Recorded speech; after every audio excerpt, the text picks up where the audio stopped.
सम्पूर्ण साथीहरूलाई नमस्कार। आज म ल्यापटपको र्याम कसरी चेन्ज गर्ने अथवा र्याम कहिलेकाहीँ के हुनसक्छ भन्दाखेरि तपाईँको मोनिटरमा डिस्प्ले नआउने समस्या हुनसक्छ अथवा कुनै पुरानो र्याम चेन्ज गरेर नयाँ राख्नुपर्ने हुनसक्छ। कहिलेकाहीँ र्याम थपेर सानो जिबी धेरै जिबी पुऱ्याउनु पर्ने हुनसक्छ। त्यस्तो केसमा र्यामलाई कसरी चेन्ज गर्ने त, अथवा र्यामलाई चाहिँ कम्प्युटरको जुन र्याम हुन्छ, र्यान्डम एक्सेस मेमोरी भन्छौँ, एज अ प्राइमेरी मेमोरी काम गर्छ, त्यसलाई चाहिँ कसरी चेन्ज गर्ने आज म देखाउन गइरहेको छु है। म चाहिँ यो ल्यापटपमा चाहिँ कसरी चेन्ज गर्ने भन्ने कुरा चाहिँ देखाउँदैछु। फर्स्ट अफ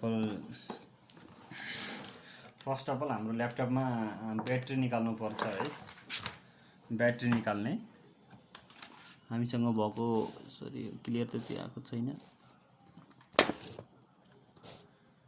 ब्याट्री निकाल्नु पर्यो। पहिला सुरुमा चाहिँ ब्याट्री निकाल्न गइरहेको छु। यसरी स्क्रुहरू कुन ठाउँमा स्क्रुहरू लगाएको छ, स्क्रुहरू हल्का स्क्रुहरू खोल्नु पर्यो है। देखिरहनु भएको छ, स्क्रु खोलिसकेपछि हाम्रो सबै निस्किन्छ यसरी। अब यो र्यामको अर्डर नमिलेर डिस्प्ले नआउने अथवा र्याम हाम्रो चाहिँ के हुन्छ, र्याम यसरी बसिरहेको हुन्छ, हेर्न सक्नुहुन्छ। यताको यो हार्ड डिस्क भयो साइडमा, यस्तै ब्याट्री राख्ने ठाउँ छ। अनि हेर्नुभयो भने यसरी र्याम बसिरहेको छ। यो र्यामलाई निकाल्नु पर्यो। फर्स्ट अफ अल र्यामको दुई साइडमा पिन हुन्छ, हेर्न सक्नुहुन्छ, देख्न सक्नुहुन्छ। पिनहरू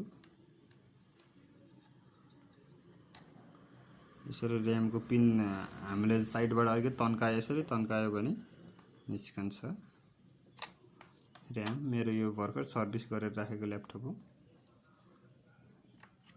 अनि तपाईँको यो र्यामको अर्डर नमिलेको भएर चाहिँ डिस्प्ले आइरहेको छैन। अब यसलाई राख्नुपर्ने पनि तरिका सेम नै छ। यसलाई यसरी पहिला अलिकति भित्र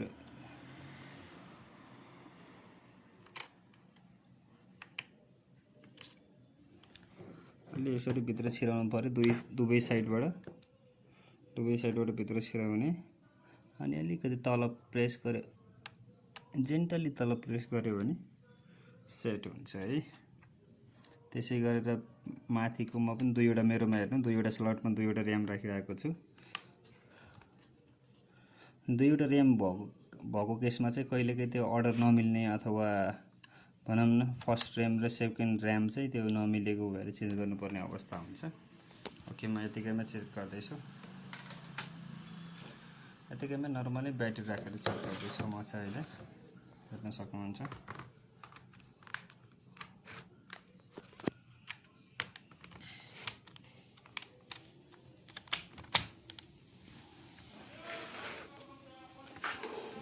हेरिराख्नु भएको छ साथीहरूले। म विप्रो टेक्नोलोजी काठमाडौँ 3 कुनेबाट तपाईँहरूलाई यो भिडियो सुट गरिरहेको छु। अब हेर्नु, हाम्रो पहिलो काम भनेको छ र्याममा डिस्प्ले आउँछ कि नै। र्यामको कारणले डिस्प्ले मेन समस्या डिस्प्लेमा हुने गर्दछ। डिस्प्ले आउँछ कि नै त पावर अन गर्दाखेरि है त।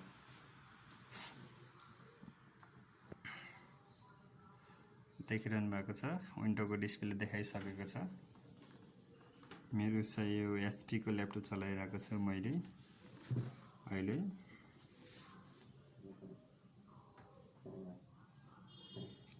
देख्न सक्नुहुन्छ डिस्प्ले आइसकेको छ मेरो विन्डोमा।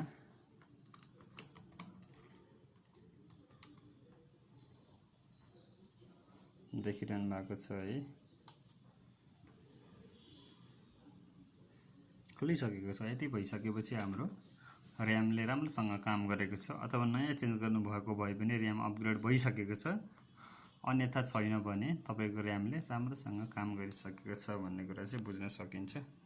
अब हेर्न सक्नुहुन्छ, तपाईँले दिस पीसीमा गइसकेपछि राइट क्लिक गरेर यसको प्रोपर्टिजमा गयो भने, दिस पीसीमा गएर राइट क्लिक गरेर यसको प्रोपर्टिजमा जानुभयो भने देख्न सक्नुहुन्छ कति जिबी र्याम इन्स्टल छ, कति जिबीको र्याम हाम्रो राखेको। मैले दुईवटा स्लटमा 4 जिबीको र्याम राखेको थिएँ, हेर्न सक्नुहुन्छ। 8 जिबी, अलिकति 8 GB भनेर देखाइरहेको छ है, देख्न सक्नुभएको छ। मेरोमा 4 GB को दुईवटा ऱ्याम छ, 8 GB यसरी देखाएको छ। साथीहरू यसै गरी अन्य विभिन्न किसिमका भिडियोहरू, टेक्नोलोजी रिलेटेड भिडियोहरू हेर्नु पर्यो भने यो च्यानललाई सब्स्क्राइब गरिदिनु होला, विप्रो टेक्नोलोजी नेपाललाई। र विभिन्न किसिमका भिडियोहरू र कम्प्लिट आइटी सल्युसनको लागि विभिन्न किसिमका भिडियो र सल्युसनहरूको लागि सम्झिन सक्नुहुनेछ। हस्त साथीहरू, अर्को भिडियोमा अरू कुनै नयाँ ज्ञान वस्तुको साथ म आउनेछु। धन्यवाद सबैजनालाई।